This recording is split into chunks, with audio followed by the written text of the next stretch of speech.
No matter what happens in your life, whether you have 99 problems and a Jezebel SLUT is not one of them, or you have people who just try to sabotage everything that you've got going on because they cannot handle the fact that you are striving to live in accordance with your higher nature, and you're striving to be at peace in a way that is beyond anything that most people would even have the fathoming to experience. As the full sack king that you are, when you're capable of walking away from these people who don't really deserve your time anyway, and you're able to see problems as just mere phenomena in your experience of this life, everything starts to make a little bit more sense, and everything starts to just fall into place a little bit easier. You see, there are so many people who think that they know what's going on, and yet, and I was one of these people at one point in time, of course, and now I know that there's nothing really to know about what's going on. But it's just as though everything is working out for the full sack kings right now. I really get the sense that all the full sack kings that are in their own domain, they are aiming to live on a sovereign timeline, and from a place of sovereignty, emitting a signal of pure sovereignty. Everything is working out for these individuals, and these individuals have conducted themselves in such a certain way in which they no longer see reality as reality. They see life as a being in its totality. And they trust that the soul of existence will, insofar as you invest into it, it will invest into you. And the more that you invest into the soul of existence, the more that it will invest into you. And so the full sack king, though, he's not attached to being a full sack king. He's not attached to these titles. He's not attached to anything, really. He doesn't really need anyone or anything. He just simply notices the phenomena of experience in this life, and he accepts it for what it is and how it is, and in the ways in which it's presenting itself. He's not trying to clasp on to things. He's not trying to push anything away. But when he is operating in his full mode of being, and he is really attuned to his higher nature, and he is living as the electromagnetic satellite that he is, he sees the beauty in all things. He sees the divinity of all things. He sees life as it is. He doesn't see anything outside of himself, because there is nothing outside of himself, and yet he sees everything out there as well. You see, the full sack king is the one who's essentially conquered death, or become a master of death. Now, this is where the godlike mastery comes into play, because as you all, the Regal Change old timers, are aware, I have a godlike mastery offer in which I am not the master, but I am the education of mastery in that offer. And so this is for individuals who have the finances, number one, to really commit to themselves, and number two, the time to invest in this type of a thing. It's not for everyone, but I am emitting a signal for those who are seeking in a way that they know that they're seeking, but they're not attached to the seeking process. It's just a process. That is all that it is. Life itself is a process. There is really no beginning and no end, and yet that's exactly what the soul of existence is. The soul of existence is the beginning, the middle, and the end. It's everything all at once. And I see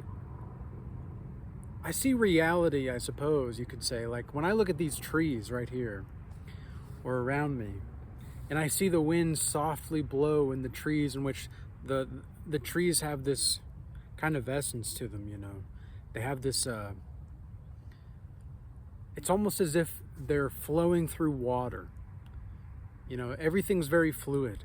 And I think that that's just a byproduct of, number one, having a full sack, but number two, trusting that being a full sack king is not about simply having a full sack. It's about the practice of all of these other things combined. It's about living the truth and letting die what is false. It's about seeing past the worship of the pink palace. Y'all know what I'm really talking about here. And if you don't know, well, you might worship the pink palace. Who knows? But, because I've had certain people, they ask me, they're like, what do you mean about a full sack? What do you mean about a full sack? It's like, it's one of these things where if you know, you know. It's, it's a sacred thing, and it's not something to be trifled with. And I am emitting a signal for the people that actually want to resonate with this and actually are resonating with this. I don't want to have billions of people watching my videos. I just don't. Because I know that if that's the case, in some way, shape, or form, I'm not really being, like, how do I say this? If you're for the masses, then you're kind of part of it to some degree. But you have to see that there's a difference between being for the masses and being a trusted participant in the life and in the way of this life. Because to be a trusted participant is something else entirely. A lot of people don't want to be trusted participants. In fact, a lot of the people who are spiritual would prefer to just be alone forever. And there's nothing really wrong with that. It's just that it's a higher spiritual attainment, per se, and roughly speaking, to actually go out there and be a trusted participant in the life. I mean, because it's kind of challenging sometimes. I mean, you have to be so at ease and so at ease with existence inside yourself that no matter what happens out here, so to speak, no matter what happens out here, your peace is not perturbed and disturbed. If you can get to a point to where your inner peace is not disturbed or perturbed, and there's no deterrent from that peace out here, then inside, like, what are you focusing on? You know, like, what exactly is it that you are investing into? Are you investing into the end of the world narrative? Are you investing into what narrative structure are you investing into? And in your narrative structures, are you investing into a regal timeline narrative, or are you investing into a victim mindset narrative?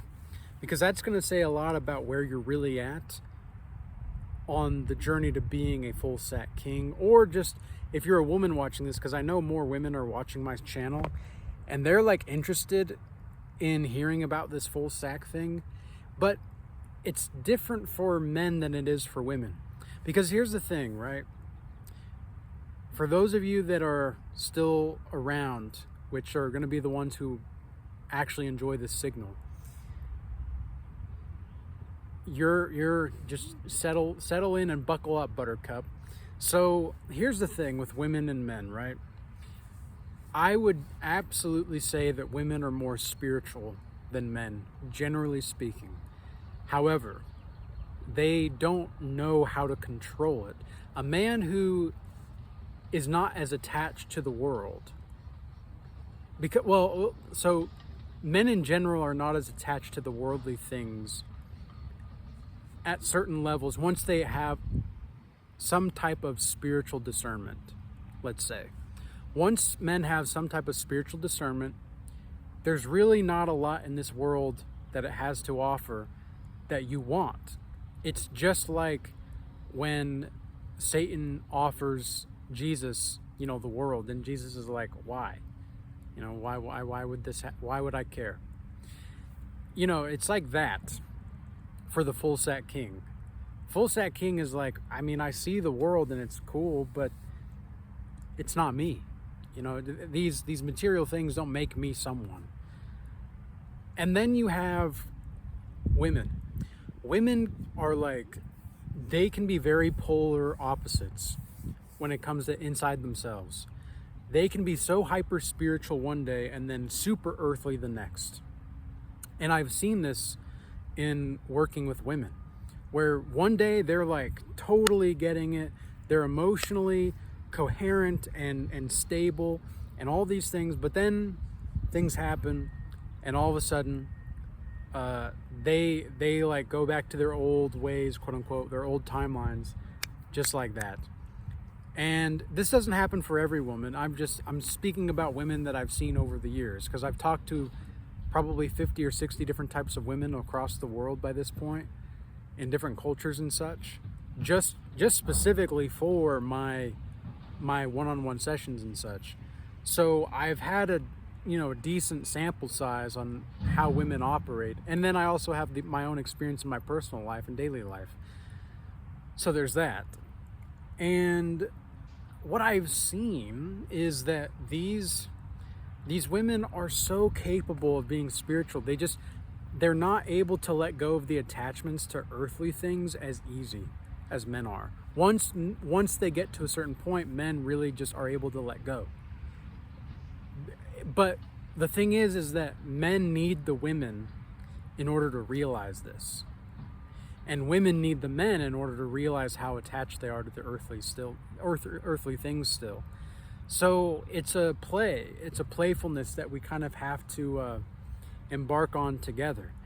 And this is one of the reasons why relationships are so difficult nowadays, is that women think that they can bypass their biology. Like, they think that they can bypass their biology, and it's just not the case. It's not the case. You cannot bypass your biology to some degree.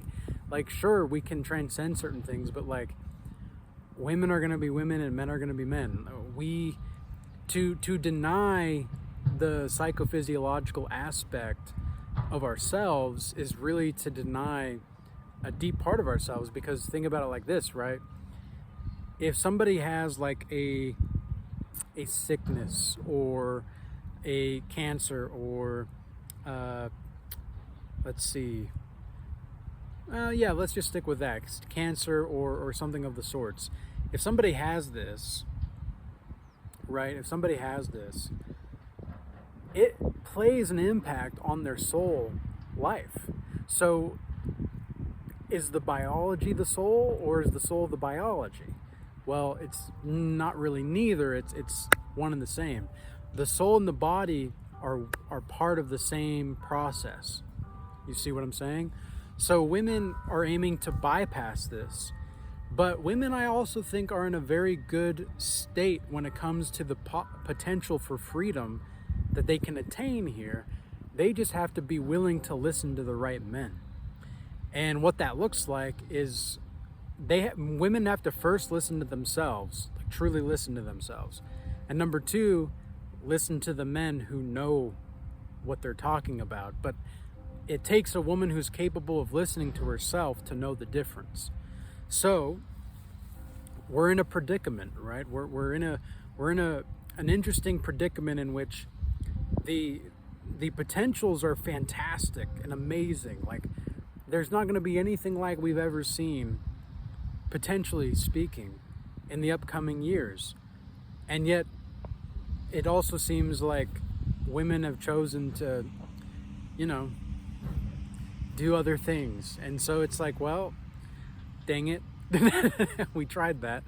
Well, all right. It is going to be what it's going to be. I mean, we can't control anybody, and we can't control the process. And that's why full sat kings are just that. They are kings of their own domain. They have to be. Like, we have to be kings of our own domain. We have to trust that what we're doing is just what we're doing. And not be attached to the outcome. We simply embody the outcome because that's who we are. That's who we are as full set kings. We are the embodiment of the outcome. We are supposed to be, in some sense, and I say supposed to be with a sense of, hesitation there, simply because I'm aware certain people will take what I say and they will treat it as a certain thing when it's like, it's just words, okay? Now, I'm not saying what I'm saying doesn't matter. What I'm saying is that we have to be careful of the symbolic form of which we attach word meanings with. So being mindful of the meanings of the words that we're saying is going to help us propel ourselves to a more fulfilled state, because we're actually aware of what's happening in our symbolic narrative field, and we're aware of the projection of this narrative structure that we're projecting into that symbolic narrative field. The symbolic narrative field itself is timeless, but it's not timelessness. That's the way that I see it anyway, and that's the way that I've outlined it in my Regal timeline theory. Regal change old timers know exactly what I'm talking about. So all this goes to say is that for the full sat king, everything's going to work out. It just will. Because once you see how perfect everything really is, that there really is no going wrong, there really is no problems, everything just becomes a playfulness. And this is something I said to somebody in a session yesterday, was the ego wants to perform, but the soul just wants to play. The soul just wants to play. So, with all that being said, I hope that this message was useful and insightful for you. I hope that you all stay blessed. Peace. Until next time.